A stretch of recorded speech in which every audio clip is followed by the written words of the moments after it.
नमस्कार मित्रों, मैं प्रमोद कुमार पांडे, सोशल एक्टिविस्ट। एक बार फिर आपका स्वागत है हमारे इस एपिसोड भ्रष्टाचार की कुंजी में। मित्रों, मैं प्रतिदिन आपको भ्रष्टाचार की एक नई स्टोरी लेकर आपके सामने आता हूं और आपको ये बताने का पूरा प्रयास करता हूं कि भ्रष्टाचार की जड़ आखिर है कहां तक। हमने पिछली एपिसोड में जनपद जौनपुर के ही राजस्व विभाग के कई बड़े बड़े घोटालों की चर्चा किया था। उस पे साक्ष्यों के साथ हमने आपके सामने रखा था और हमने आपको यह भी बताया था कि किस ढंग से बड़े अधिकारियों के संरक्षण में छोटे अधिकारी घोटाला करके आम जनता के हितों का नुकसान पहुंचाते हैं।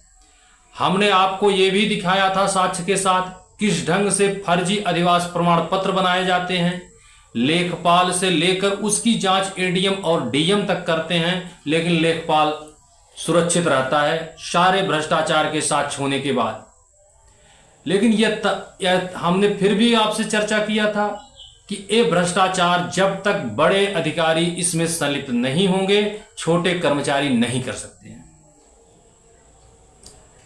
आज जब जनपद जौनपुर में वरिष्ठ अधिकारियों के घोटाले में फर्जीवाड़ा सामने आया, शासन ने उन्हें निलंबित किया, तब ये प्रमाणित हो गया कि बिना बड़ी मछलियों के छोटी मछलियों का एक कर्तव्य नहीं हो सकता। अभी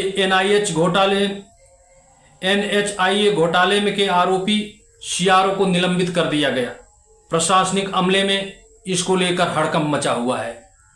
आपको बता दें कि जनपद जौनपुर में सीआरओ के पद पर काफी समय से रहते हुए गणेश प्रसाद सिंह जी कई आरोपों में घिरे रहे। हर बार ये बच जाते थे, लेकिन पिछली कई घोटालों की जांच पर जिला अधिकारी महोदय इसकी जांच करके एक पत्र शासन को भेज दिए। उस पर शासन ने कार्रवाई करते हुए सीआरओ गणेश प्रसाद को निलंबित कर दिया, जिस पर जनपद जौनपुर में राजस्व विभाग के बड़े मछली के पकड़े जाने से, एक बड़े प्रशासनिक अधिकारी के खिलाफ गाज गिरने से छोटे अधिकारियों में भी हड़कंप का माहौल है और आम जनता में एक बार फिर सरकार के प्रति कुछ विश्वास जगने लगा है कि हो सकता है कि न्याय हमें भी मिल जाए।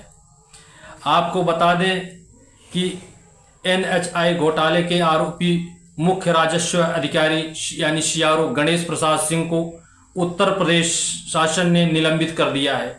शासन ने यह कार्रवाई तत्कालीन जिलाधिकारी अरविंद कुमार मादर जी के द्वारा भेजे गए पत्र के आधार पर किया। बड़े अधिकारियों की गर्दन नपने के बाद प्रशासनिक अमले में हड़कंप मच गया है। आपको बता दें कि सड़क के निर्माण में, जमीनों के अधिग्रहण में विभागीय अधिकारियों कर्मचारियों की मिली भगत से करोड़ों रुपए का घोटाला हुआ है। बदलापुर, मछली शहर, मड़ियाहू और सदर तहसील में के क्षेत्रों में अधिग्रहण की गई जमीनों में भारी गोलमाल की गई। कहीं पर ग्राम समाज की जमीन का फर्जी ढंग से काश्तकारों को पैसा भुगतान कर दिया गया, जबकि वो जमीनें खुद सरकार की थी, लेकिन उसका भुगतान करके काश्तकारों को और फिर उसका पैसा ये अधिकारी अपने जेब में डाल लेते हैं। कुछ जगह पर ग्राम जमीन का भुगतान किसानों के खाते पर पैसा लिया गया, कहीं पर जंगल के खाते की जमीन को किसानों को दर्ज करके उनको पैसा देके बांट लिया गया, कहीं जंगल की जमीन है। इस ढंग से अधिकारियों में घोटाले को लेकर के बंदर बांट होता रहा और प्रशासन गहरी कुंभकर्णी नींद में सोता रहा। जब कुछ लोगों ने आईटीआई के तहत सूचना मांगा, कुछ ने वैसे जनरल शिकायत किया। जब सारी शिकायतों का मामला जिला अधिकारी के समक्ष पहुंचा तो जिला अधिकारी अरविंद कुमार जी ने गंभीरता से लेते हुए उसकी जांच की और अपनी रिपोर्ट शासन को भेज दिया। शासन ने उस पर कार्रवाई करते हुए मुख्य राजस्व अधिकारी सीआरओ यानी गणेश प्रसाद सिंह को निलंबित कर दिया। अब हालांकि ये पत्र प्रेषित कर अपनी रिपोर्ट प्रेषित करने के कुछ दिनों बाद अरविंद कुमार मादर जी का स्थानांतरण यहां से प्रयागराज शहर के लिए हो गया।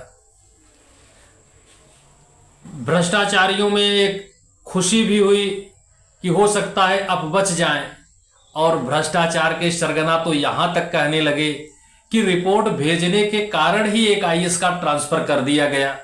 शासन पर भी तरह तरह के आरोप लगाए जाने लगे, लेकिन ये निलंबन की कार्रवाई ये सिद्ध कर दिया कि योगी सरकार जीरो टॉलरेंस की नीति पर काम कर रही है। भ्रष्टाचार अगर साबित हुआ तो छोटे अधिकारी हों या बड़े अधिकारी हों, सबके खिलाफ कार्रवाई निश्चित तौर पे की जाएगी।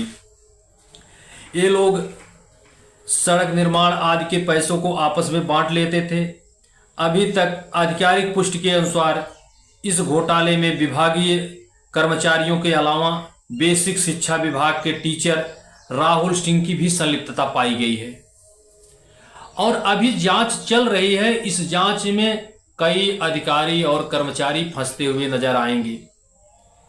ये सीआरओ महोदय, पूर्व सीआरओ ने, द्विवेदी जी ने कई फाइलों को रोक रखा था, लेकिन तत्कालीन सीआरओ गणेश जी उन फाइलों में तत्काल भुगतान किए, और कुछ भुगतान तो ऐसे थे जो एक ही दिन खाता खुला, उसी दिन सीआरओ साहब द्वारा चेक पे दस्तखत किया गया, और उसी दिन उस अकाउंट में पैसा डाला गया, उसी दिन अकाउंट से पैसा निकाल भी लिया गया।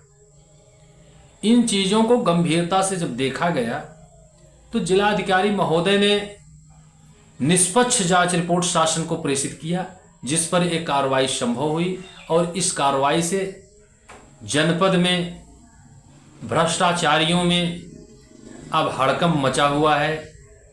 उनको अब भय लगने लगा है कि कहीं न कहीं ये फंदा हमारे गर्दन तक भी पहुंचे। आज के इस एपिसोड में इतना ही। अगले एपिसोड में हम भ्रष्टाचार की कुंजी में कुछ बड़े अपराधियों और राजनेताओं की संलिप्तता के साक्ष्य के साथ आप लोगों के बीच में आएंगे। अगर आप हमारे चैनल पर नए हैं, अभी तक सब्सक्राइब नहीं किए हैं, तो सब्सक्राइब करके बेल आइकन की बटन जरूर दबा दीजिएगा, ताकि आपको भ्रष्टाचार की ऐसी स्टोरी तुरंत आप तक पहुंच सके। और हमने इस राजस्व विभाग के कई घोटालों का उजागर किया था, जिस पर कार्रवाइयां हुई, और ये इतनी बड़ी कार्रवाई की भी पूर्व सूचना हमने अपने पूर्व के एपिसोडों में राजस्व विभाग में हुए भ्रष्टाचार की रिपोर्ट में दिया था।